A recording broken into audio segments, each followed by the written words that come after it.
आज की इस वीडियो में हम बात करेंगे एक और पोएम एन एपिटाफ की, जिसके राइटर हैं वॉल्टर डी ला मेयर, जिनका जन्म हुआ था 1873 और डेथ हुई थी 1956 में। इन दोनों डेट को देखकर आप ये पहले पता कर लीजिए कि ये किस एज के पोएट्स हैं। आपको अगर पता हो तो ठीक है, ना पता हो तो समझ लीजिएगा 1837 से लेकर 1901 के बीच का जो दौर था उसको हम लोग कहते हैं विक्टोरियन पीरियड।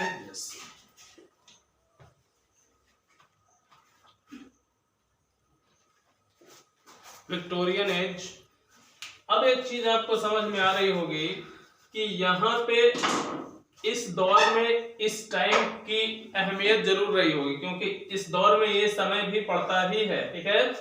और 1900 के आगे का जो दौर था उसको जाना गया किस रूप में? मॉडर्न एज के रूप में, ठीक है। अब हम देख सकते हैं कि ये जो वॉल्टर डी ला मेयर हैं विक्टोरियन एज में भी थे और मॉडर्न एज में भी रहे होंगे, ठीक है ना। अब जरा देखिए इनके बारे में कुछ और बातें जान लेते हैं। सबसे पहले जानते हैं कि एपिटाफ होता क्या है। एपिटाफ अगर आप लोग जानते हैं तो सही है, नहीं जानते तो सुन लीजिए। आप लोग देखे होंगे कि जो कब्रिस्तान होता है उसमें जितनी भी कब्र बनाई होती है उसके सिरहाने पर एक पत्थर जो है गाड़ा गया होता है, एक पत्थर लगाया गया होता है।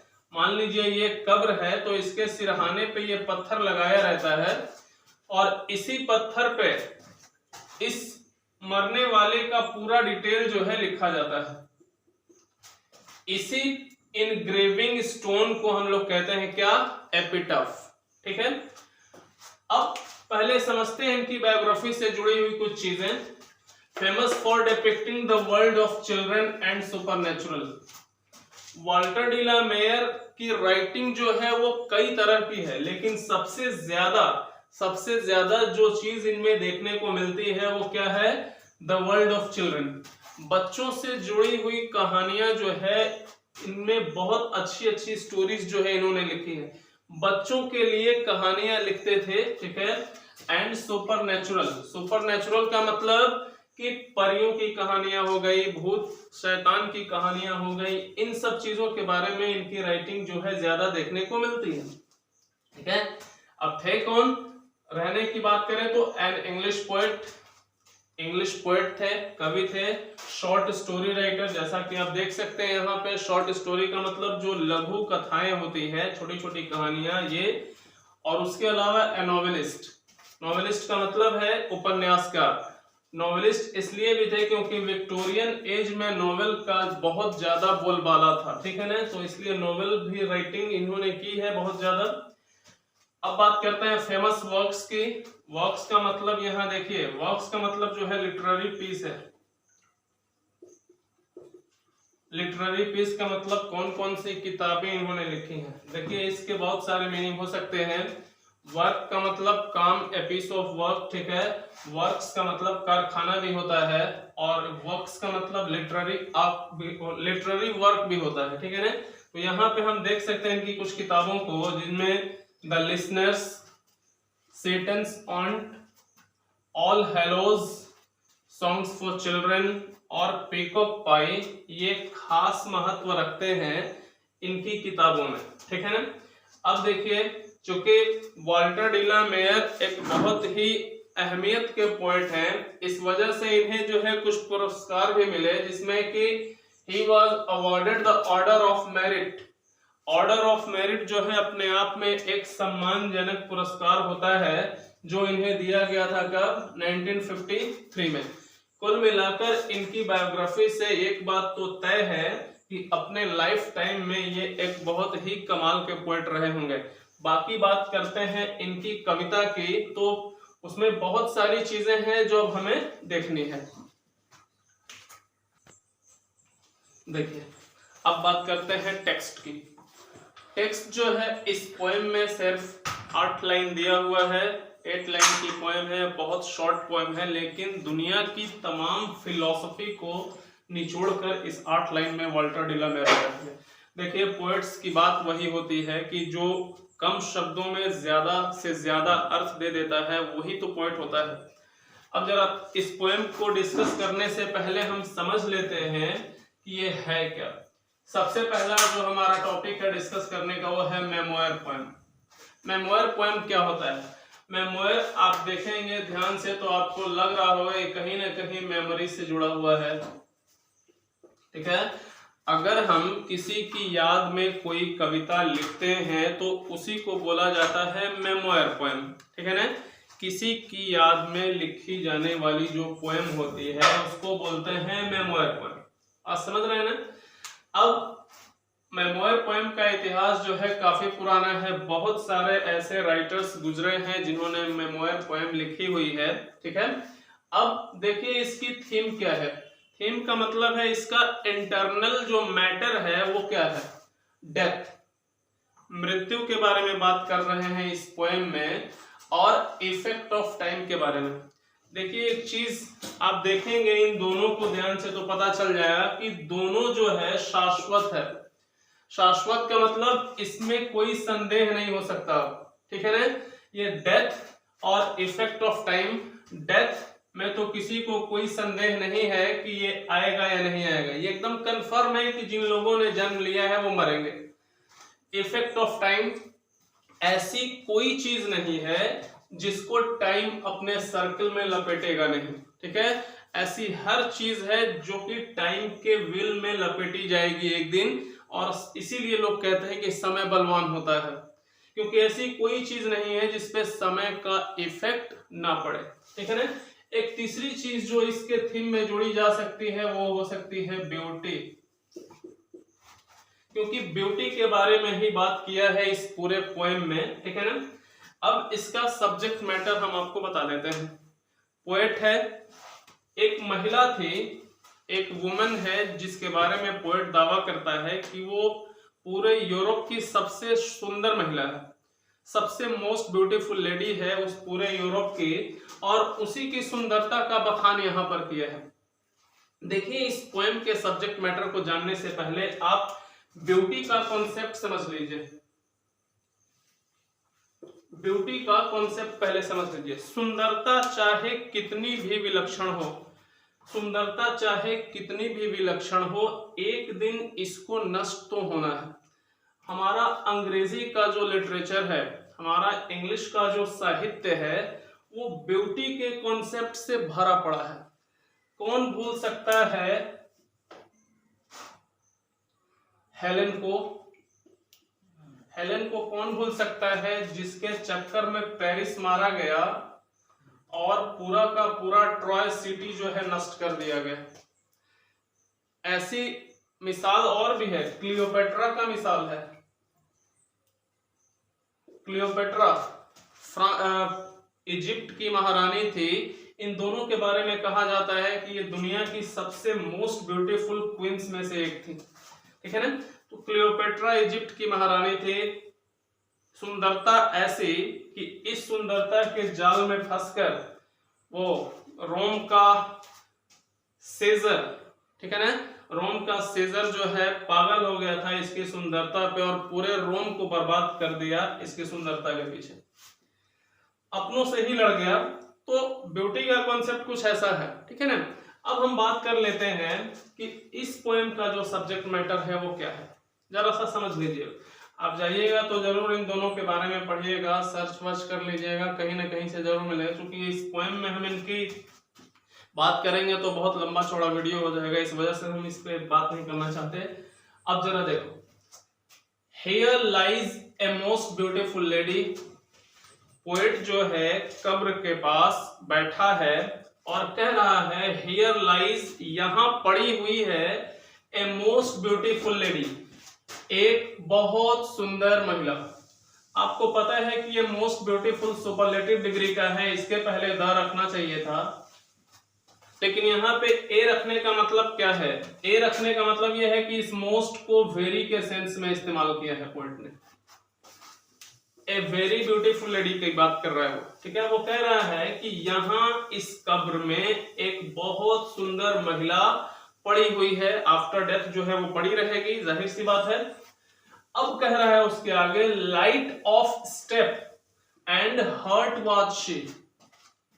लाइट ऑफ स्टेप का मतलब चंचल कदमों वाली, यानी कि बहुत ही खुशमिजाज महिला थी वो हर जगह घुमा फिरा करती थी, लोगों से मेल जोल रखती थी, हर जगह जो है वो जाया करती थी, ठीक है। किसी तरह का कोर कपट इसके मन में नहीं था। वही कह रहा है लाइट उसके स्टेप भी थे और उसका हार्ट भी लाइट ही था, मतलब कि खुले विचारों वाली लड़की थी, किसी के प्रति जो है अपने हृदय में कोर कपट वो नहीं रखा करते थे, इसीलिए कह रहा light of step and heart was she. दोनों लाइन का मतलब समझ लीजिए।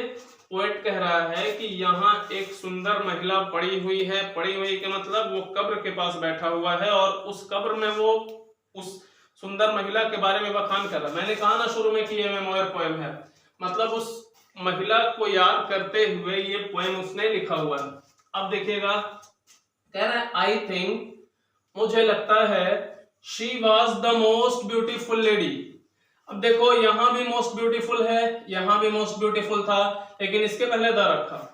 द इसके पहले इसलिए रख दिया क्योंकि अब जितनी भी महिलाएं हैं यूरोप में उनमें सबसे श्रेष्ठ कहना चाहता है उस महिला को जो कब्र में पड़ी हुई है। अब कह रहा है आई थिंक, मुझे लगता है, she was the most beautiful lady, वो सबसे सुंदर महिला थी, दैट, जो ever was in the west country, जो शायद ही कभी वेस्ट कंट्री में रही होगी। मतलब वो ये कहना चाहता है कि पूरे यूरोप में, पूरे वेस्ट कंट्रीज में जितनी महिलाएं अब तक जन्म ली हैं उनमें सबसे ज्यादा सुंदर महिला कौन थी, ये जो इस वक्त कब्र में पड़ी हुई है। अब देखिए ब्यूटी की जहां तक बात करनी है, आपको लगता है कि ये उसी ब्यूटी की बात कर रहा है जो फेशियल डिटेल से संबंधित है? ये सिर्फ चेहरे की सुंदरता की बात नहीं कर रहा है, क्योंकि अगर चेहरे की सुंदरता की बात करनी होती तो लाइट ऑफ स्टेप और हार्ट की जरूरत क्या थी, ठीक है। वो सीधे कह दिया होता कि वो बहुत ज्यादा सुंदर थी, बहुत ज्यादा उसका चेहरा खूबसूरत था, लेकिन ऐसा कुछ नहीं बोला इसने। यहाँ वो कह रहा है लाइट ऑफ स्टेप का मतलब, देखिए सुंदरता का जो कॉन्सेप्ट है वो बहुत बड़ा है। सुंदर सिर्फ आप उसी को नहीं कह सकते जो चेहरे से देखने में अच्छा है, ठीक है। यहाँ पे वो कहा है कि वो खुले मन की लड़की थी, किसी के प्रति कोर कपट नहीं रखती थी अपने हृदय में, इस वजह से उसको सुंदर कह रहा है, ठीक है ना। हालांकि सुंदर का मतलब फेशियल ब्यूटी भी है, ठीक है। वही कह रहा है मुझे लगता है कि वो बहुत सुंदर महिला थी, सबसे सुंदर महिला थी, कहाँ की, दैट एवर वाज, जो शायद ही कभी रही होगी, कहाँ, in the west country, in the west country, यूरोपीय कंट्रीज में। देखिए ये 4 लाइन में तो एक बात बोला है, ठीक है। अब यहां ये जो 4 लाइन है आप यहां आसानी से देख सकते हैं पेसिमिज्म। 2 चीज है, एक होता है ऑप्टिमिज्म, एक होता है पेसिमिज्म। ऑप्टिमिज्म का मतलब होता है आशावादी और पेसिमिज्म का मतलब होता है निराशावादी। अभी उस महिला की ब्यूटी को सेलिब्रेट कर रहा है ना, लेकिन अब यहाँ पे वो कह रहा है कि वो ब्यूटी जो है वो एवर लास्टिंग नहीं है, बल्कि वो क्या हो जाएगा, समाप्त हो जाएगा एक दिन। मतलब इस 4 लाइन में पोएट की निराशा आप साफ समझ पाएंगे, जरा ध्यान से समझिएगा। कह रहा है but beauty vanishes, but beauty vanishes, लेकिन ये जो सौंदर्य है वो क्या हो जाएगा, वैनिश, गायब हो जाएगा। कुदरत ने इस संसार में जिन जिन चीजों को सुंदरता बख्शी है, ऐसा जरूर एक दिन आएगा जब वो सारी की सारी सुंदरता जो है नष्ट हो जाएगी। आज जो हमें दिख रहा है कि इतने परफेक्ट हेल्थ में है, कल उसका भी अंत होना है, ठीक है ना। तो हर एक चीज जो आज अपने अंदर सुंदरता लिए हुए है, कल की तारीख में वो जो है उसकी सुंदरता क्या हो जाएगी, खत्म हो जाएगी। ब्यूटी पासेस, ब्यूटी क्या हो जाती है, पास कर जाती है, मतलब वो गुजर जाती है। क्या है कि ऐसा कहा गया है, आप भी समझते हैं कि दुनिया जो है फानी है। फानी का मतलब है कि एक दिन इसका अंत होना तय है। ये संसार जो है काफी लंबे समय से चल रहा है, इसको भी हम कह सकते हैं कि इसका अंत होने वाला है। तो फिर आम इंसान जिसकी ब्यूटी को सेलिब्रेट किया जा रहा है यहाँ पे, उसका अंत भी होना तय है। ठीक है, इसीलिए कह रहा है कि ब्यूटी वैनिशेस ब्यूटी पासेस। आज तक की तारीख में दुनिया में न जाने कितने सुंदर लोग आए, कितने सुंदर लोग चले भी गए, उन सब की सुंदरता जो है मिट्टी में दफन हो गई। ठीक है, वही चीज कह रहा है कि सुंदरता चाहे मैन की हो, सुंदरता चाहे नेचर की हो, एक दिन उससे खत्म तो हो ही जाना है। ठीक है, अब यहाँ कह रहा है however rare it be, वो सुंदरता चाहे कितनी भी विलक्षण हो, ठीक है, चाहे कितना भी शानदार वो क्वालिटी क्यों ना हो ब्यूटी का, एक दिन उसको नष्ट होना तय है। अब वही दोनों एग्जांपल हम फिर से बात करेंगे। हेलेन के बारे में कहा जाता था कि पूरी दुनिया में इससे सुंदर महिला नहीं थी, लेकिन क्या हुआ, जब इसका ओल्ड एज आया तो चेहरे पे झुर्रियां पड़ गई। ठीक है, वो सारी सुंदरता नष्ट हो गई। ठीक है, क्लियोपेट्रा का हिस्ट्री तो काफी पेनफुल है, इसने खुद जो है सांप से कटवा लिया था खुद को और अपनी जान दे दी थी। ठीक है, तो अब एंटनी जो है, एंटनी से इसका रिलेशन था। एंटनी एंड क्लियोपेट्रा एक बहुत ही फेमस प्ले है विलियम शेक्सपियर का, आप देख सकते हैं उसको। तो वही कह रहा है कि इन दोनों की सुंदरता अगर देखें तो दुनिया में एक मिसाल है इन दोनों की सुंदरता की। ठीक है, इन दोनों ने भी जो है काफी प्रिजर्व किया होगा अपनी ब्यूटी को कि कभी ये नष्ट ना हो। बात वही है, कितना भी क्रीम पाउडर अगर घस लीजिएगा तो क्या इस ब्यूटी को आप रोक लेंगे? आप चाहे कितना भी जो है महंगे महंगे प्रोडक्ट से आप चाहो कि ब्यूटी को प्रिजर्व कर लो, ये नेक्स्ट टू इम्पॉसिबल है। बात समझ रहे हैं ना? अब कह रहा है, देखिए ये दो लाइन का मतलब समझिएगा। एंड व्हेन आई क्रम्बल, और जब मेरी डेथ हो जाएगी, क्रम्बल का मतलब टू डाई। ठीक है, एंड व्हेन आई क्रम्बल, जब मेरी डेथ हो जाएगी, तो अब कह रहा है हु विल रिमेंबर, तो कौन याद करेगा this lady of the west country, इस वेस्ट कंट्री की महिला को। अभी देखिए पोएट जिंदा है, उसके कब्र के पास बैठा हुआ है, वो कह रहा है कि ये बहुत सुंदर महिला थी। चूंकि पोएट अभी जिंदा है तो उसको याद किया जा रहा है। अब वो कह रहा है कि सपोज कल की तारीख में अगर मेरी डेथ हो जाएगी तो अब इस महिला को याद करने वाला कौन रहेगा? ठीक है ना, कुल मिला के वो महिला कहाँ की थी? This lady of the west country, मतलब इस वेस्ट कंट्री की महिला को याद करने वाला कौन रह जाएगा? इन चार लाइन में आप साफ देख सकते हैं कि पेसिमिज्म जो है झलक रहा है। देखिए ब्यूटी का कॉन्सेप्ट अलग अलग है। जॉन किट्स ने ब्यूटी का कॉन्सेप्ट दिया है, वो भी वहां यही बताता है कि एक दिन वो सुंदरता नष्ट होने वाली है। कुल मिलाकर इस पोएम के माध्यम से वाल्टर डिलामेयर ने बताने की कोशिश की है कि जिस सुंदरता को लोग अपना अधिकार समझ रहे हैं आज, वो सुंदरता आने वाले समय में ब्यूटी जो है वो क्या होगी? नष्ट हो जाएगी, उसका अंत होना तय है। ठीक है, मैं समझता हूं कि ये पोएम जो है आपको काफी अच्छे से समझ में आई होगी और इसके जो क्वेश्चंस होंगे वो हम एक अलग सीरीज में लेकर आ जाएंगे। वो सारी चीजें हम बाई एंड बाई एक एक करके अलग अलग चैप्टर्स में डिस्कस कर लेंगे। फिलहाल अगर आपको ये वीडियो अच्छी लगी हो तो आप जो है जरूर इसको अपने दोस्तों तक पहुंचाएंगे। Thank you very much.